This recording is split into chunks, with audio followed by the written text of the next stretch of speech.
तस्वीरें देखिए इस वक्त टीवी स्क्रीन पर, जहां पर प्रधानमंत्री नरेंद्र मोदी मुक्तिधाम में इस वक्त मौजूद हैं।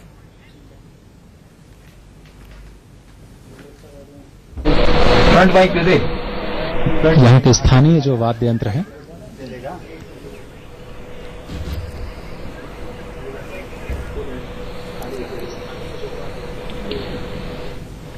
उनकी प्रधानमंत्री नरेंद्र मोदी अपने नेपाल दौरे पर हैं। कल वो जनकपुर गए थे, जहां पर माता सीता के जानकी मंदिर में उन्होंने पूजा अर्चना की थी। आज इस वक्त मुक्तिधाम में हैं। कहते हैं ये पवित्र स्थल है, मोक्ष की प्राप्ति के लिए तमाम लोग यहां पर जाते हैं और पहुंचते हैं।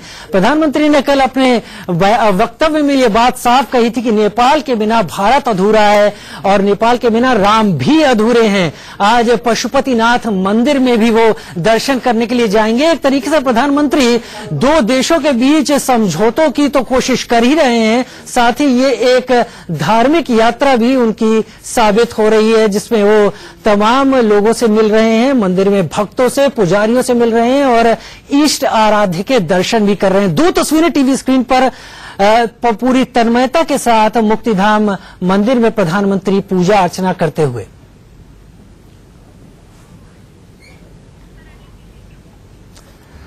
ये तस्वीरें प्रधानमंत्री नरेंद्र मोदी की नेपाल यात्रा की है, जहां पर प्रधानमंत्री इस वक्त मंदिरों के दर्शन कर रहे हैं। जनकपुर के बाद आज इस वक्त मुक्तिधाम मंदिर में उन्होंने दर्शन किए। मंदिर के अंदर बाहर हर जगह कमोवेश जितने भी वहां पर भिक्षु या पुजारी खड़े हुए थे, जो वहां पर मंत्रोच्चार कर रहे थे, सबके पास गए, उनसे बात भी की, खासतौर पर उन बच्चों से जो मंत्रोच्चार वहां पर कर रहे थे। तस्वीरें टीवी स्क्रीन पर।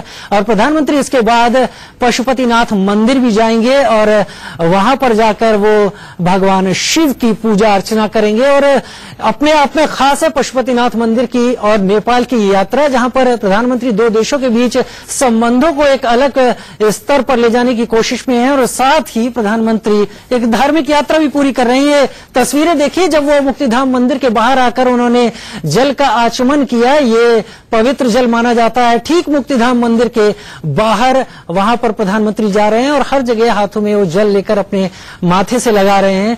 तो प्रधानमंत्री इस मंदिर में कहां कहां गए, उन्होंने क्या क्या पूजा अर्चना की, तमाम आपके टीवी स्क्रीन पर इस वक्त चल रहा है।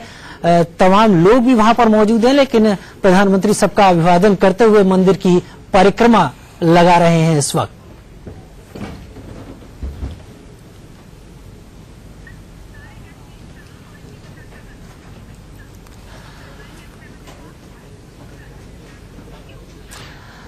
और प्रधानमंत्री मोदी की यात्रा, नेपाल की जो यात्रा है, ये धार्मिक यात्रा भी साबित हो रही है। हमारे साथ एनके सिंह सर जुड़े हुए हैं, हमारे साथ तमाम गेस्ट यहां पर जुड़े हुए हैं, प्रदीप जी भी हमारे साथ जुड़े हुए हैं और इनसे ही हम बात करेंगे कि प्रधानमंत्री की यात्रा आखिर क्या मकसद पूरे करती है। एनके सिंह सर, आपसे ही शुरुआत करूंगा। यहां पर प्रधानमंत्री नरेंद्र मोदी इस वक्त नेपाल और भारत के बीच में संबंधों को एक अलग स्तर पर ले जा रहे हैं, लेकिन अक्सर देखा जाता है कि धार्मिक यात्रा में भी तब्दील हो जाता है। नहीं, नेपाल अगर कोई गया है और धर्म नहीं है उसके साथ, तो वो बड़ा अजीब सा है, क्योंकि नेपाल अकेला हिंदू किंगडम अभी तक रहा है। अब तो कॉन्स्टिट्यूशन चेंज हुआ है, लेकिन हिंदू किंगडम दुनिया का ये अकेला है। और हिंदू पशुपतिनाथ जो शिव के ही रूप होते हैं, अगर वहां कोई जाता है उसके दर्शन ना करे तो मुझे लगता है, और हिंदू है तो ये एक अनटेनेबल पोजीशन होती है। इसके अलावा मोदी जी एक मैसेज भी देना चाहते थे, खास करके कल जब वो सीता के जनकपुर में गए तो वहां पे भी उन्होंने अर्चना की। और मोदी जी वैसे भी जहां भी जाते हैं तो इसे ये एक धार्मिक प्रतिष्ठानों पे वो जाते हैं और ये जो भाव है ये बिल्कुल अलग है। ये वाकई एक जो पूजा ईश्वर को लेके जो भाव होता है ये वो वाला भाव है, उसमें पॉलिटिक्स कहीं नहीं नजर आती है। वरना इसमें आप देखिए तो इसमें कहीं कोई पॉलिटिक्स नहीं। हालांकि हम लोग की आदत ये है कि हर चीज में पॉलिटिक्स ढूंढते हैं कि देश के प्रधानमंत्री अगर मंदिर जा रहे हैं तो पॉलिटिक्स है, लेकिन यहाँ कोई भी उस भाव में अगर रहता है, हम आप भी जाते हैं तो कम से कम दर्शन करने जरूर जाते हैं। प्रदीप जी हमारे साथ जुड़े हुए हैं, एनके सिंह सर। और प्रदीप जी, ये तस्वीरें अपने आप में भले पॉलिटिक्स ना दिखा रही हो, लेकिन कर्नाटक में वोटिंग चल रही है, संदेश तो जा ही रहा होगा। नहीं, देखिए पॉलिटिशियन कुछ भी करता है। अच्छा, उसके लिए नेपाल जाने की क्या जरूरत है? उसमें जो है पॉलिटिक्स का एक पुट तो होता ही है। ये कहना कि पूरी तरह से धार्मिक है और राजनीति का इससे कोई संबंध नहीं है, मुझे लगता है ये शायद बहुत उचित नहीं होगा। प्रधानमंत्री गए हैं, कल पहुंचे हैं वहां। आप देखिए कि अगर आप रामायण की बात करें, रामचरितमानस की बात करें, तो किष्किंधा का जिक्र आता है और किष्किंधा कहा जाता है कर्नाटक जो है वो किष्किंधा का हिस्सा था। तो वो राम और सीता से जब जुड़ रहे हैं तो किष्किंधा को भी एक संदेश जा रहा है। कल भी लोगों ने देखा होगा, टीवी ने इस तरह की घटनाओं को, समारोहों को, इस तरह के उत्सव सबको जो है घर तक लोगों के पहुंचा दिया है। अब मोबाइल पर उपलब्ध है, टीवी की भी बात नहीं। तो निश्चित रूप से कर्नाटक के लोग भी देख रहे होंगे देश के बाकी लोगों के साथ ही, तो उसका भी असर पड़ेगा। ये आप कह सकते हैं कि वो इस इरादे से नहीं गए कि कर्नाटक के चुनाव को प्रभावित करना है, लेकिन उसका प्रभाव निश्चित रूप से कर्नाटक के चुनाव पर भी पड़ेगा, ये मानना चाहिए। दूसरी बात, जो प्रधानमंत्री की नेपाल यात्रा है, देखिए पिछले काफी समय से ये नेपाल और भारत के संबंध, उनको लेकर एक तनावपूर्ण स्थिति रही है। चीन का प्रभाव नेपाल पर बढ़ रहा है, तो भारत और नेपाल को जोड़ने का सबसे सशक्त माध्यम धर्म है। तो उसका उपयोग प्रधानमंत्री जो है इस यात्रा के दौरान कर रहे हैं। प्रदीप जी, आपकी इसी बात से मैं एनके सिंह सर के पास आना चाहूंगा। एनके सिंह सर, प्रधानमंत्री ने वहां जाके खास ये कहा कि नेपाल और भारत का इतिहास अधूरा है करीब करीब, और राम भी अधूरे हैं नेपाल के बिना। तो जो पिछले संबंध रहे हैं भारत और नेपाल के, प्रधानमंत्री कहीं बहुत उसमें एक गर्माहट लाने की कोशिश कर रहे हैं और जो ठंडे पड़ रहे थे। नहीं, एक्चुअली वो टैक्टिकल एरर आज से 2 साल पहले हुआ था कि डिप्लोमेटिक लेवल पे हम ये एसेस नहीं कर पाए कि कितना इन्फिल्ट्रेट आइडियोलॉजिकली चीन कर चुका है, और मदद जो दे रहा है वो तो दे ही रहा है। नतीजा ये हुआ कि किसी तरह से वहां पे कम्युनिस्ट एक अच्छा वहां पे पब्लिक एक्सेप्टेबिलिटी ले लिए। ये एक टैक्टिकल एरर हुआ था, कूटनीतिक दिक्कत हुई थी।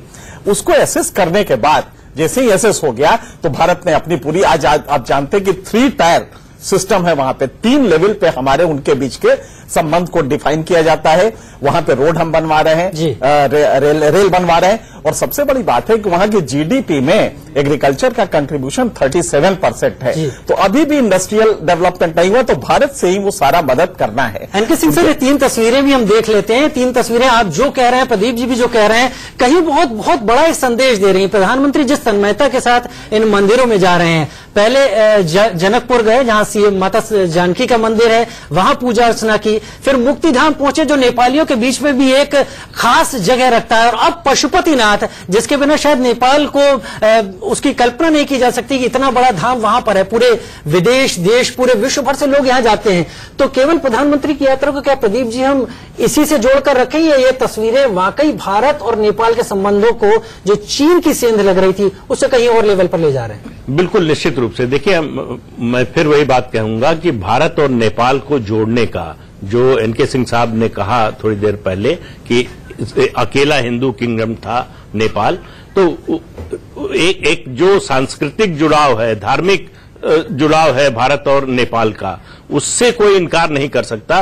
और वो ऐसी शक्ति है, वो ऐसा माध्यम है जिसके जरिए भारत और नेपाल के संबंध एक भावनात्मक स्तर पर जाते हैं और अलग तरह का जुड़ाव होता है जो चीन के लिए संभव नहीं है।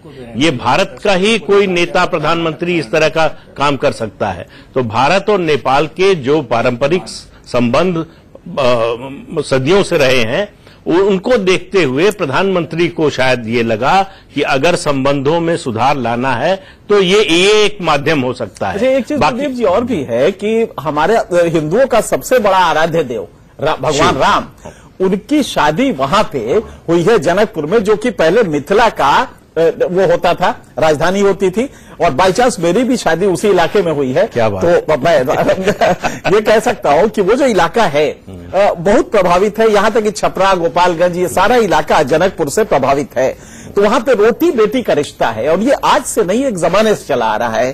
तो सिर्फ प्रभावित करना ही पर्पस नहीं है, एक ये भी होता है कि खुद मोदी एक धार्मिक व्यक्ति हैं, तो वहां पे अगर जाएं और ये पूजा ना करें, पता नहीं उसमें पॉलिटिक्स कितनी है मुझे नहीं मालूम। और अब क्या मोदी जी को फिर से अपने हिंदुत्व को की पॉलिटिक्स को जाने के लिए पशुपतिनाथ जाना पड़ेगा, ये मुझे थोड़ा सा शक होता है कि इसका मंतव्य ये नहीं था। आप जाते हैं वहां पे तो जाहिर है कि पूजा, आप अगर धार्मिक हैं तो पूजा करेंगे। मैं इसमें हस्तक्षेप करना चाहूंगा कि मोदी जी पहली बार नेपाल नहीं गए, मोदी जी की ये तीसरी या चौथी यात्रा है? तीसरी। तो उन यात्राओं में इतना धार्मिक प्रदर्शन भक्तिभाव का नहीं था जितना इसमें है। तो कहीं ना कहीं जैसा प्रदीप जी कह रहे हैं, इसके पीछे राजनीति तो है। आप विनोद जी, कूटनीतिक स्तर पर हम कुछ गेन करेंगे या यात्रा केवल धार्मिक ही रह जाएगी? नहीं, कूटनीतिक स्तर पर हम गेन करेंगे। हर राष्ट्र के देशों के संबंध उनके राष्ट्रीय हितों के आधार पर होते हैं। सांस्कृतिक संबंधों को महत्व होता है निश्चित रूप से, लेकिन सिर्फ सांस्कृतिक संबंधों के आधार पर ही खाली कूटनीतिक संबंध नहीं मजबूत बनते हैं। वरना जो है ईरान और इराक में लड़ाई न होती और तमाम सारे इस्लामिक देश और यूरोपीय देश आपस में न उलझते एक धर्म के होते हुए भी। लेकिन राष्ट्रीय हितों से ही संचालित होते हैं देशों के संबंध। मूल बुनियाद जो है राष्ट्रीय हितों पर होता है। राष्ट्रीय हितों से संचालित होते हैं तमाम देशों के संबंध और यही मूल में रहते हैं। प्रधानमंत्री मोदी की नेपाल यात्रा जारी है। वक्त तो चला एक छोटे से ब्रेक।